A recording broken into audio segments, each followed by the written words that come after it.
Hello friend, मेरे इस YouTube channel पे आप सभी का स्वागत है। जैसा कि आप सभी लोग जानते हैं, इस जनरेशन में कंप्यूटर सीखना बहुत ज़रूरी है। कंप्यूटर का इस्तेमाल सभी जगह हो रहा है, जैसे bank, college, railway, post office और ज़्यादातर एग्ज़ाम भी कंप्यूटर पर हो रहे हैं। जैसा कि आप सब लोग जानते हैं, कंप्यूटर में ट्रिपल सी बहुत जगह मांगा जाता है। अगर आप सरकारी या प्राइवेट या खुद का बिजनेस करना चाहते हैं, इसके लिए ट्रिपल सी होना बहुत ज़रूरी है।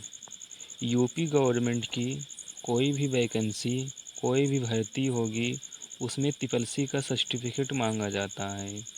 अगर आप ट्रिपल सी पास करना चाहते हैं, अगर आप ट्रिपल सी के बारे में जानना चाहते हैं, कंप्यूटर सीखना चाहते हैं, तो मेरे इस यूट्यूब चैनल के साथ आप सब बने रहें।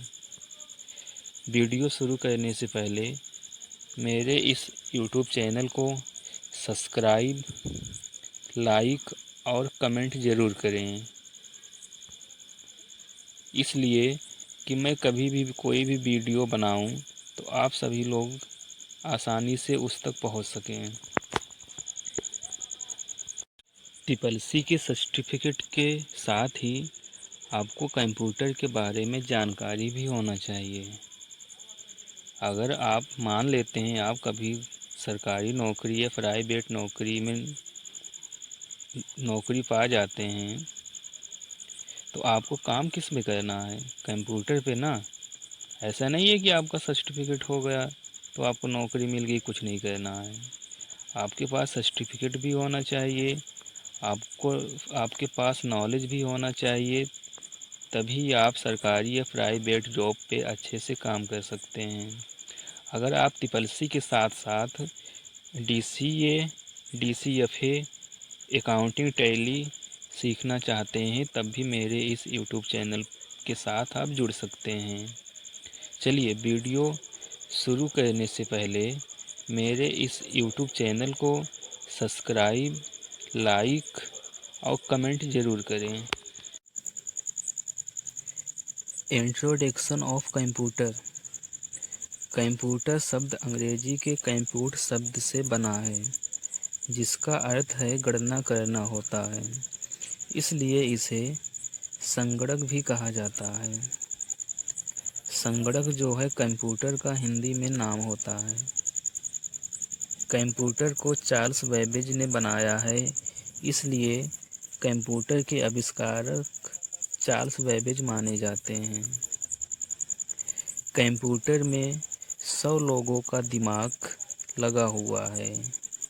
अगर आप सभी से पूछा जाए कंप्यूटर और मानव में तेज कौन है, तो मानव ही तेज होगा, क्योंकि भले ही कंप्यूटर में 100 लोगों का दिमाग लगा है, लेकिन मानव बिना कंप्यूटर नहीं चल सकता।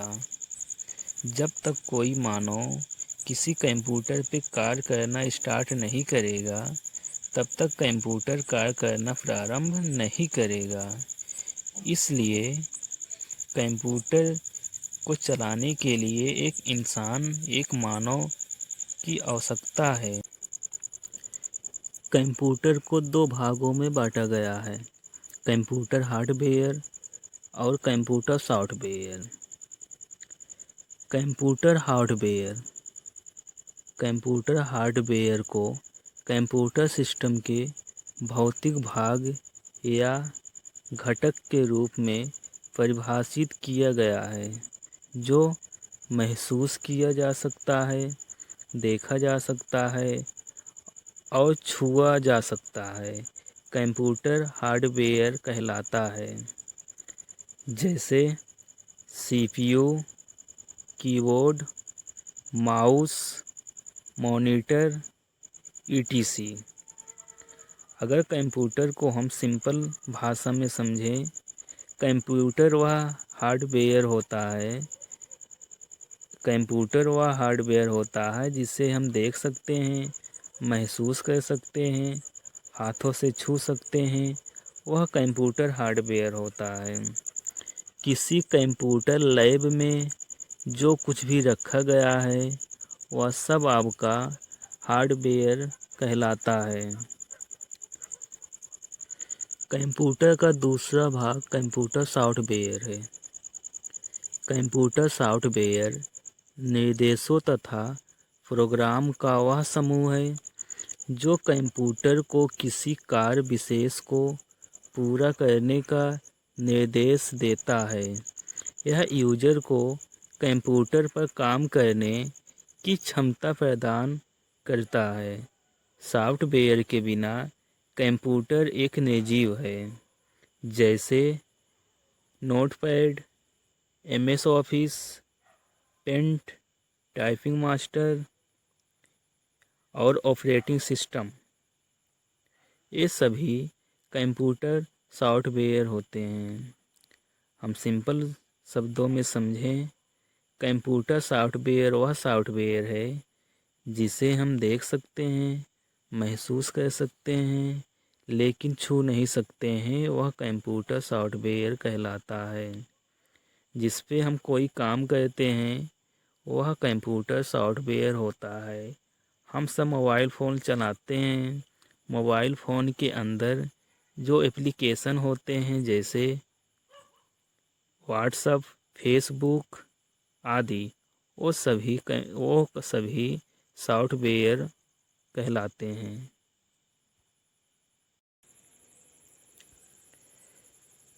Types of software. सॉफ्टवेयर 3 प्रकार के होते हैं। पहला सिस्टम सॉफ्टवेयर, दूसरा एप्लीकेशन सॉफ्टवेयर, तीसरा यूटिलिटी सॉफ्टवेयर। किसी कंप्यूटर को पूर्ण रूप से चलाने के लिए हमें 3 सॉफ्टवेयर की आवश्यकता होती है, जो आपका है system software, application software, utility software. इन 3 सॉफ्टवेयर के माध्यम से हम किसी कंप्यूटर को पूर्ण रूप से चला सकते हैं। देखिए फ्रेंड, कंप्यूटर को 2 रूप में सीखा जा सकता है। पहला, ट्रिपल-सी की बुक ले लीजिए और उसे अच्छे से रट्टा मार लीजिए तो आप कंप्यूटर सीख सकते हैं। दूसरा, कंप्यूटर को आप समझकर कंप्यूटर सीख सकते हैं। System software. सिस्टम सॉफ्टवेयर ही हमारे कंप्यूटर हार्डवेयर में जान डालता है, या फिर हम कह सकते हैं कि सिस्टम सॉफ्टवेयर के बिना कंप्यूटर चलाया नहीं जा सकता है। जैसे ऑपरेटिंग सिस्टम। किसी कंप्यूटर को चलाने के लिए हमें सिस्टम सॉफ्टवेयर की आवश्यकता होती है। बिना सिस्टम सॉफ्टवेयर का हमारा कोई भी कंप्यूटर स्टार्ट भी नहीं होगा। इसलिए सिस्टम सॉफ्टवेयर होना बहुत ज़रूरी है, जो ज़्यादातर कंप्यूटर में ऑपरेटिंग सिस्टम के नाम से जाना जाता है। ऑपरेटिंग सिस्टम के कई भाग हैं, जैसे विंडो 7, विंडो 8, XP। ये सिस्टम सॉफ्टवेयर के भाग हैं जिससे हम किसी कंप्यूटर को चलाते हैं, स्टार्ट करते हैं। कंप्यूटर में सिस्टम सॉफ्टवेयर का काम इतना है, कंप्यूटर को स्टार्ट करना। कंप्यूटर आपका स्टार्ट हो जाता है तो सिस्टम सॉफ्टवेयर का काम ख़त्म हो जाता है। इसके बाद दूसरा हमारा है एप्लीकेशन सॉफ्टवेयर। एप्लीकेशन सॉफ्टवेयर वह सॉफ्टवेयर है जिस पर हम कार्य करते हैं। कंप्यूटर में जो कुछ भी हम चलाते हैं वह सब एप्लीकेशन सॉफ्टवेयर कहलाता है।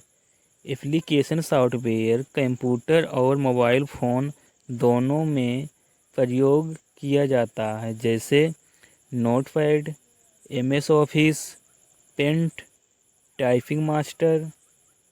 मोबाइल फ़ोन में उपयोग किया जाता है व्हाट्सएप, फेसबुक, गूगल पे आदि। ये सभी हमारे एप्लीकेशन सॉफ्टवेयर हैं। हम कह सकते हैं जिस पे हम काम करते हैं वो सब हमारा एप्लीकेशन सॉफ्टवेयर होता है। सिस्टम सॉफ्टवेयर का काम होता है कंप्यूटर स्टार्ट करना, एप्लीकेशन सॉफ्टवेयर का काम होता है जिस पर हम काम करते हैं। जिस एप्लीकेशन पर हम काम करेंगे, जिस प्रोग्राम पर हम काम करेंगे, वो हमारा एप्लीकेशन सॉफ्टवेयर के अंतर्गत आता है। एप्लीकेशन सॉफ्टवेयर के अंतर्गत आता है, इसलिए एप्लीकेशन सॉफ्टवेयर का कंप्यूटर या मोबाइल फ़ोन में बहुत महत्वपूर्ण योगदान है। एप्लीकेशन सॉफ्टवेयर के माध्यम से हम किसी बिजनेस को आगे बढ़ा सकते हैं, उसे चला सकते हैं, उसका उपयोग कर सकते हैं। तीसरा हमारा है यूटिलिटी सॉफ्टवेयर। यूटिलिटी सॉफ्टवेयर वह है जो हमारे सिस्टम सॉफ्टवेयर और एप्लीकेशन सॉफ्टवेयर की सुरक्षा के लिए बनाया गया है, जैसे एंटीवायरस। कुछ लोग एंटीवायरस को यह समझते हैं कि कंप्यूटर की सुरक्षा करता है, लेकिन यह गलत है। कंप्यूटर की सुरक्षा करने के लिए इंसान हैं, लेकिन जो उसके अंदर सिस्टम सॉफ्टवेयर या एप्लीकेशन सॉफ्टवेयर इंस्टॉल किया गया है, उसकी सुरक्षा मानव नहीं कर सकते हैं। मानव नहीं कर सकते हैं। इसलिए यूटिलिटी सॉफ्टवेयर को बनाया गया है कि जहां हम न पहुंच पाएँ, वहां हमारे द्वारा बनाया गया एक सॉफ्टवेयर, एक सिस्टम सॉफ्टवेयर अंदर जाके कंप्यूटर के डाटा को सुरक्षित रखे। इसलिए एंटीवायरस को बनाया गया है। एंटीवायरस का बस इतना ही काम है कि वह हमारे सिस्टम सॉफ्टवेयर, एप्लीकेशन सॉफ्टवेयर की सुरक्षा करता है। इससे यह होता है, कंप्यूटर में जो डाटा हमने सेव करके रखा है वह सुरक्षित उसी रूप में रहता है। अगर एंटीवायरस हम अपने कंप्यूटर या मोबाइल फ़ोन में स्टोर नहीं करते हैं तो हमारा डाटा एरर मतलब ख़राब हो जाता है। कभी कभी आपने देखा होगा कि कंप्यूटर हैंग होने लगता है। इसका एक ही कारण है कि आपके कंप्यूटर में वायरस आ जाता है, इसी के कारण कंप्यूटर हैंग होने लगता है। इन 3 सॉफ्टवेयर के माध्यम से हम किसी कंप्यूटर को अच्छे से चला सकते हैं, कार्य कर सकते हैं। अगर तीनों सॉफ्टवेयर आपको समझ में आ गया हो तो प्लीज़ कमेंट करके बता दें कि हाँ, हमें समझ में आ गया है, जिससे हमें यह पता चले कि हाँ, आपको समझ में आ रहा है। चलिए वीडियो को आगे बढ़ाते हैं। डाटा डाटा हमारे कंप्यूटर सिस्टम का ये भी एक भाग कह सकते हैं, क्योंकि कंप्यूटर में अगर कोई भी काम करेंगे उसके लिए हमें डाटा की आवश्यकता बहुत होती है। डाटा का मतलब ये नहीं है जो मोबाइल फ़ोन या सिम में डालते हैं डाटा, वो वाला। डाटा का मतलब होता है किसी के बारे में जानकारी प्राप्त करना ही डाटा कहलाता है, या किसी तथ्य के बारे में जानकारी प्राप्त करना डाटा कहलाता है। जैसे किसी का नाम, किसी का पता, किसी का रोल नंबर इत्यादि की जानकारी प्राप्त करना ही डाटा कहलाता है। देखिए फ्रेंड, डाटा 2 प्रकार के होते हैं। एक हमारा बायोडाटा होता है, एक डाटा होता है। अगर हम किसी किसी को अपने पर्सनल जानकारी बताते हैं तो हमारा बायोडाटा होता है, लेकिन अगर हम किसी के दूसरे के बारे में जानकारी को बताते हैं, लिखते हैं, टाइप करते हैं तो हमारा डाटा कहलाता है। किसी के बारे में जानकारी देना, प्राप्त करना ही हम डाटा कहलाता है। डाटा मुख्य रूप से 3 प्रकार के होते हैं। डाटा वैसे बहुत प्रकार के होते हैं, लेकिन डाटा का जो मुख्य होता है वो 3 प्रकार का होता है। इन 3 प्रकार के माध्यम से हम किसी कंप्यूटर में डाटा को फीड करते हैं। डाटा मतलब हम कीबोर्ड के माध्यम से जो कुछ भी लिखेंगे वो हमारे कंप्यूटर सिस्टम में जाता है, तो हमें आंसर प्रदान करता है, वो डाटा होता है। किसी के बारे में जानकारी प्राप्त करना ही डाटा कहलाता है।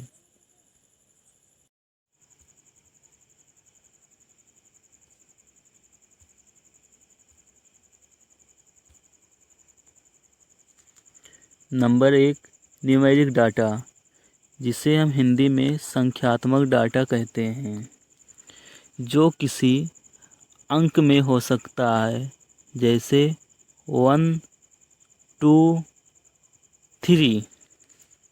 दूसरा अल्फ़ा न्यूमेरिक डाटा, जिसे हम हिंदी में अक्षर संख्यात्मक डाटा कहते हैं, जो किसी अंक के साथ कोई अक्षर होता है, उसे हम अल्फ़ा न्यूमेरिक डाटा कहते हैं। अल्फ़ा।